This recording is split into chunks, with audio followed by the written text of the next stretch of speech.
How to fix number keys not working in Windows 10 and 11. Hello everyone, welcome to the channel.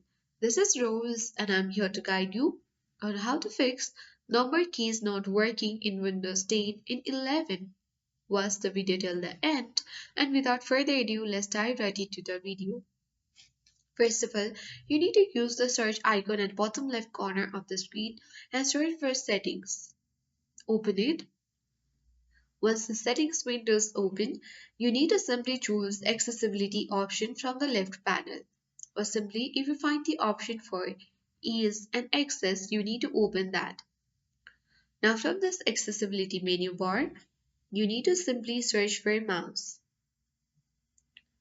Open it, and after that, you will see the option to turn off use numeric keypad, and after that,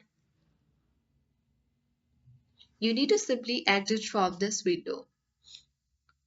And after that, your number keys not working in Windows 10 and 11 will be fixed.